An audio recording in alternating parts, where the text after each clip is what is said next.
Hello बच्चों, let's see the question. The question says, which of the following sentences are statements? In case of a statement, mention whether it is true or false. हमको यहाँ पे क्या given sentence, each radius of a circle is a chord of a circle. तो हमें बताना है कि ये स्टेटमेंट है या नहीं है, और अगर है तो ट्रू है या फॉल्स है. तो सबसे पहले हम समझ लेते हैं इस क्वेश्चन में हम क्या की कंसेप्ट यूज करने वाले हैं. बेसिकली जो हमारा पहला की कंसेप्ट होगा वो होगा रिगार्डिंग स्टेटमेंट. स्टेटमेंट क्या होते हैं और वो कैसे आइडेंटिफाई किया जाता है. Statement are nothing. First of all हम ये पॉइंट लिखेंगे कि स्टेटमेंट जो होते हैं हमारे वो असर्टिव सेंटेंस होते हैं. क्या यहाँ लिखेंगे हम लोग, असर्टिव सेंटेंसेस. स्टेटमेंट क्या होते हैं हमारे, एक तरह के असर्टिव सेंटेंसेस होते हैं. क्या असर्टिव सेंटेंसेस होते हैं. दूसरा पॉइंट क्या कि हम इन्हें जज कर सकते हैं कि या तो ये ट्रू होंगे या तो ये फॉल्स होंगे, दोनों एट अ टाइम नहीं हो सकते. नॉट यहाँ लिखेंगे हम लोग, दिस विल बी ट्रू और फॉल्स. यहाँ लिखेंगे नॉट बोथ. हमारे या तो ट्रू होंगे या तो फॉल्स होंगे, दोनों एट अ टाइम पॉसिबल नहीं है.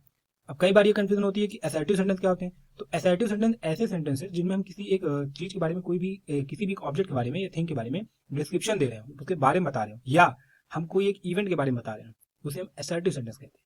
दूसरा हमारा जो की कंसेप्ट है वो होगा हमारा कॉर्ड. कॉर्ड क्या होता है, बेसिकली अलाइन होती है. यहाँ लिखेंगे अलाइन, अलाइन विच इंटरसेक्ट. यहाँ लिखेंगे which intersects a circle at 2 points. Circle किसी 2 पॉइंट को इंटरसेक्ट करने वाली लाइन होती है, उसे बोलते हैं हम लोग कॉर्ड. यहाँ हो जाएगा 2 पॉइंट. एग्जांपल देखें तो ये हमारा सर्कल हो गया, सेंटर यहाँ मान लेते हैं. अब 2 पॉइंट को इंटरसेक्ट करने वाला ये हमारी C1 है, ये क्या होगा, कॉर्ड होगा. अब हम लोग क्वेश्चन में बढ़ते हैं. तो क्वेश्चन में यहाँ पे क्या गिवन है हमको, गिवन है each radius of a circle is a cord of a circle. अब अगर इसे ड्रॉ करें हम लोग, क्या बोला हुआ है यहाँ पे, ये हम सर्कल मान लेते हैं और तुम्हारा ये क्या हो जाएगा, ये रेडियस आर. अभी हमने यहाँ पे समझा कि कॉर्ड वो लाइन होती है जो कि सर्कल को 2 पॉइंट पे इंटरसेक्ट करती है. बट जो हमारा रेडियस है ये तो केवल एक ही पॉइंट पे इंटरसेक्ट कर रहा है, जो कि ये हमारा, इसको पॉइंट पी बोलते हैं अगर हम लोग. तो यानी हमारा रेडियस केवल एक ही पॉइंट पे इंटरसेक्ट कर रहा है, इसका मतलब हमारा रेडियस एक कॉर्ड नहीं है. तो यहाँ पे स्टेटमेंट लिखेंगे since radius intersects the circle at only 1 point. Radius यहाँ बोलेंगे इंटरसेक्ट्स द सर्कल